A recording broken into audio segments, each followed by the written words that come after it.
2 nights ago, I was trying to fall asleep and I couldn't fall asleep, and then I felt like I was going into this vast emptiness. It was almost like I could feel myself looking into the unknown, the void, consciousness itself. I could see the patterns and the play of light, and it felt like that play of energy was the energy that created all things, and it could create anything. I saw a big fish swimming, but it was like the energy pattern of the fish. And I had this sense that the fish could just easily be created from that energy because the pattern is there. And in a way, all the molecules and biology is a result of that pattern. So it might look like all this complicated evolution has to happen, but really all of that complexity rests upon the pattern when it's manifest. And then I just felt like my consciousness was trying to leave my body and travel all over the place. And when that happens, it feels like it can start to feel scary. And my heart was pounding, and then I was feeling pretty terrified, and I got up and I grabbed a Seroquel and I took it. And I also put my zap strap beside my bed, and then I unlocked the door. And I also grabbed my phone and the charger. So that's sort of my little safety plan. Because I know if I have my phone, then I can call for help. If the door's unlocked, someone can get in. If I have my zap strap, I can secure myself if I no longer feel safe. And the odd thing was that as soon as I took the Seroquel, it went away. Like, it wasn't like, oh, I have to wait 10 minutes for it to kick in. It was just taking it, it stopped. And then I eventually had to take another one to fall asleep. I couldn't quite fall asleep with just one. But it was interesting because when I got up and I was scared, I could hear and feel this very faint sense of what I will just call right now the suicide program. Having this sense that being that terrified meant that I had to end my life because it was just too scary. And I feel like I've talked about this before, where when the consciousness is coming back to the body, it's scary. So consciousness goes on this journey. It's seeing all these things, the formless realm and the nothingness. And then I wonder if it's partly that it becomes scary, so consciousness goes back to the body. And one of the things that gets it to go back is taking a pill. Or maybe even just the gesture of taking a pill. It doesn't even have to kick in. That pattern of getting up and taking a pill is like saying, okay, that's enough of that. And the thing too is that I'm in California and I can't afford to be hospitalized, and I don't have my family here to support me and things like that. And part of me feels like since that happened, maybe I should just go home, but I'm going to see how it is. I'm going to continue to take the Seroquel. And I took 2 that first night, and last night I had to take 3. I took 1, couldn't fall asleep, took another one, couldn't fall asleep, took another one, and then I fell asleep. So today I definitely feel drugged up. It's almost like having to poison my brain cells so consciousness doesn't come in and just take over so much. I wonder why consciousness wants to leave my body. Maybe I'm not taking good enough care of my body. Maybe I'm not putting enough care into my body. I used to put a lot of care into my body. That was one of the main things I did, and now I don't really do that at all. I'll go to the kitchen and just grab chips to eat or ice cream or whatever's there. I'm not really paying attention to taking care of myself, whereas before I would probably spend 4 hours a day just taking care of myself. And I don't know if that's true, but maybe my body needs that gesture. And I was reading a book last night, Wholeness in the Implicate Order by David Bohm. And it's really interesting. And it talks about our use of language and changing our use of language to a different structure so there's not all this emphasis on division. And I didn't really get through that chapter yet, but I tried to read it today and I can't even focus. So part of me feels like when I've seen too much or my brain is too active, it gets to this place where consciousness is even like leaving this body to gather more information from other places than what's immediately perceptible. And then when it starts to do that, it's almost like my brain consciousness is going too far beyond the skill set of my brain.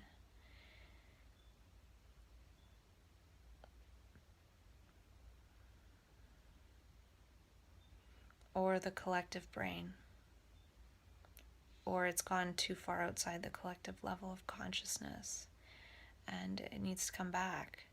So taking a pill isn't necessarily saying that my brain is diseased. It's almost too fluid. It's so fluid that it kind of goes beyond itself. And I think that some people can probably master that, and maybe I will at some point. But I haven't so far. I haven't been able to keep going in it. And I don't see, maybe there's no point in going into it like that, because the unknown is infinite. And once the brain goes into the unknown, it's in the infinite. And the body is finite. So the body would get afraid of the brain going on into infinity, because if it goes too far, it can almost want to stay there in infinity, just traveling around choicelessly, powerfully, fluidly. And I've talked about the adjacent light body, and I feel like one day we'll actually all live as light bodies. So when we do, the fluidity of consciousness and the fluidity of the body will be in alignment, and it won't matter if consciousness goes off. But right now, since we're in these material bodies, it does matter. And the fact that I'm in California, I have to be extra careful. So it's kind of difficult because I don't have anyone to talk to. And if I do, then maybe I don't want to freak people out.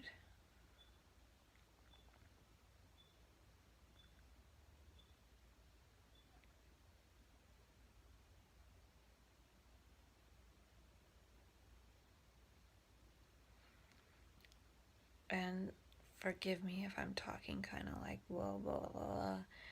I feel like I can't really enunciate things properly. My mouth is like slow. It's slowed down. My whole physiology is poisoned and slowed down.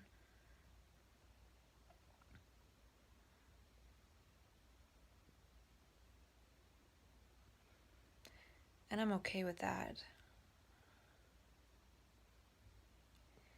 I think my whole being just needs to rest. And so I also talked to the people from Hardy Nutritionals, and they sell a micronutrient supplement that's good for people who have these kind of concerns. And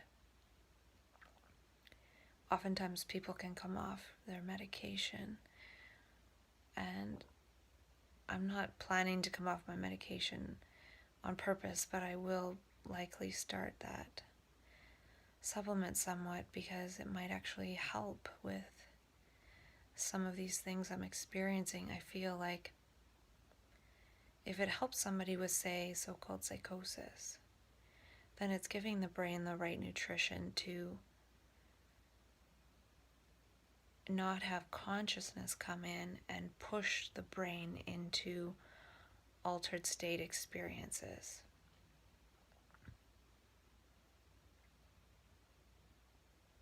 And it might be actually the right nutrition for perception, to be able to just perceive and not be flung into the whims of those perceptions. And I wonder about this because I think there's actually something to the fact that so many people get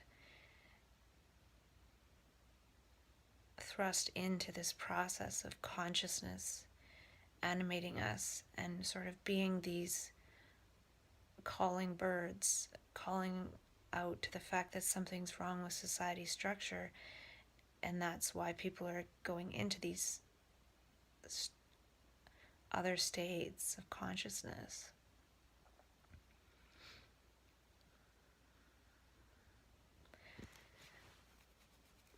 And I remember a quote, I think her name was Emily Levine, and it was in her TED Talk about Trickster. And I want to go back to it actually because she talked about something like, at the end of her talk, she said something like, don't go too far into beauty because you have to be able to meet your audience. And I feel like my brain has just gone too far into beauty. It's too beautiful here. And my brain does this when it's starting to thrive. And so, in a way, since society's not designed for thriving, the very fabric of the brain needs to be poisoned in order to sort of come back down to the resonance of what's really there collectively. Because, as Krishnamurti says, that I am the world and the world is me, and I do sense this very strongly sometimes. I don't know, I really want to be able to stay here to go to emotional CPR in early April. If I can get to that point, at least, that would be great. But I do want to stay here longer. But I do have to be so careful. And if I end up going back early,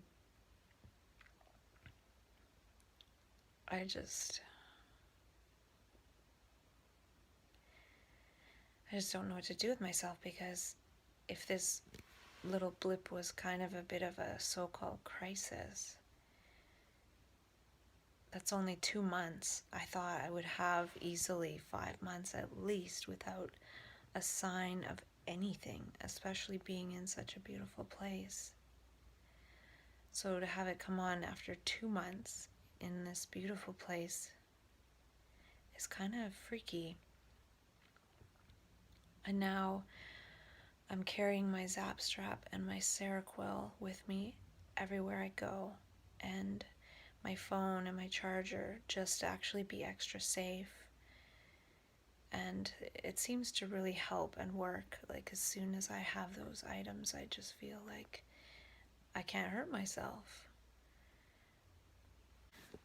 So it's almost like the brain is scared back to the body, or the mind is scared back to the body, and then part of it is that it's scary, but I also feel safe. So I'm going to keep taking the Seroquel every day for at least a week, maybe 2, like I did before. But the difference is this time it's after 2 months, but it wasn't a full-blown crisis. Like, it wasn't like last time. It was maybe like before last time I had a little tiny so-called panic attack, and I took out Seroquel and I didn't need it. And I kept not taking it for a couple of weeks, and then eventually I needed to take it and go through a full crisis. So I'm wondering if this time I did the thing that I keep saying to myself I mean to do, which is take it at the first sign instead of being like, okay, I'll ride out this wave, and then not taking it. So this time, being in the scenario that I'm in where I can't risk going into a full-blown crisis, I took it sooner. So maybe I'll have to take it for 2 weeks every 2 months or something, I don't know, but it just makes me slow and not able to read, and makes it harder to do some of the tasks that I need to do. But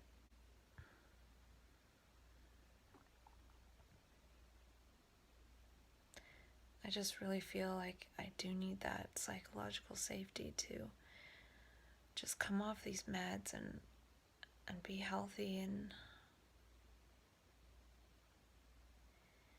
I just really wish there was a supportive community for that. And there are, but it's just few and far between.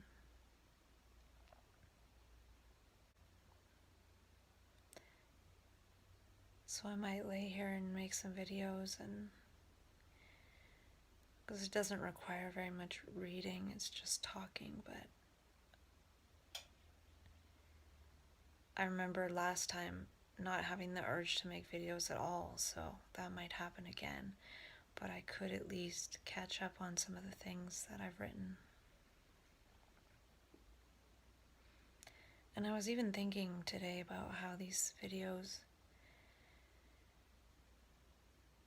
are good in a way, because one day I could just die. I could just kill myself and it could just be over. And at least by creating this daily without waiting to accumulate some kind of special protocol or how-to, which I don't really think is possible, then it's just sort of an acknowledgement of the moment, and maybe putting some of that language out there, relanguaging and playing with language. And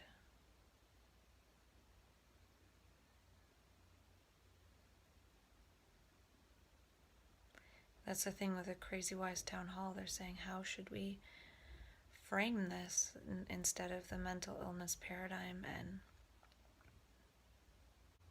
how do you frame infinity? We're trying to frame something that can't be framed. It's this process that no words can ever capture. It's a process of life. I'll talk more about that later. So yeah, 2 weeks of dullness. But I'm starting to see that I just have to poison myself back. Poison my brain so it can't see so much, so it can't process so much information, so it doesn't get lost in so much beauty. It's almost like learning to ride a horse and taking Seroquel. It's like pulling on the reins, like, whoa, slow down. I can't go that fast. Again, it's not so much about anything. It's not about something. It's not speaking about mental illness or anything, or speaking about spiritual emergency. It's speaking as the spirit. So we're trying to speak about this spiritual emergency or mental illness, but it's more a matter of what we're speaking as. Are we speaking as human beings? Or are we speaking as human beings?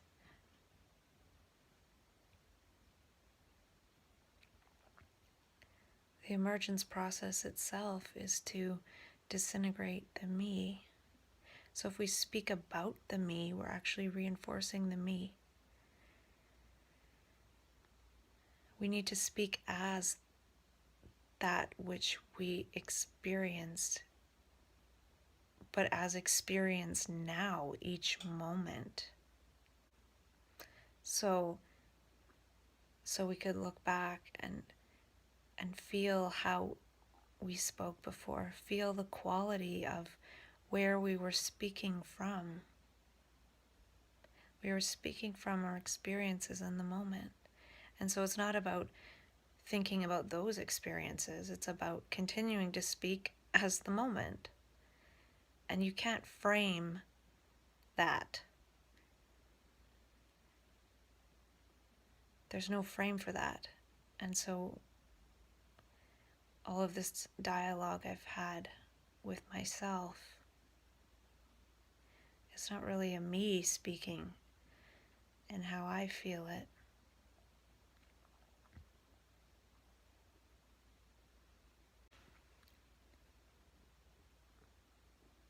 Through the emergence process, we emerge into being just a human being, perceiving in the moment, free of stories.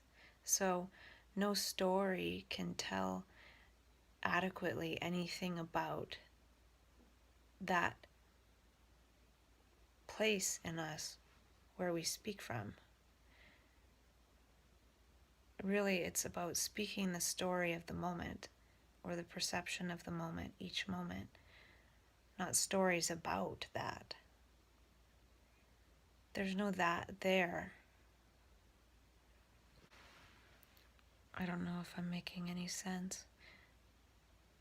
And I am curious about this using language differently thing that David Bohm's going to talk about in his book.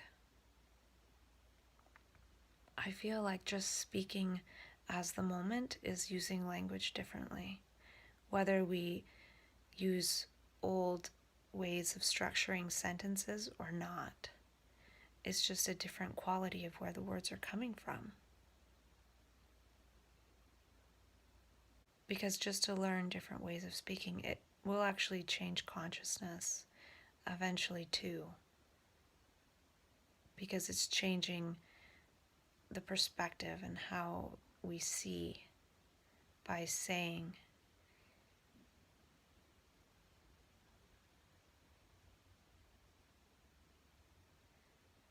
I have no idea. Again, the forgetfulness is interesting, and that's part of being scared back into regular consciousness and taking drugs to feel that. Taking medication, I mean. It's like taking medication to feel again separate. But interestingly enough, the other end is that consciousness tries to separate itself from the brain and leave the body.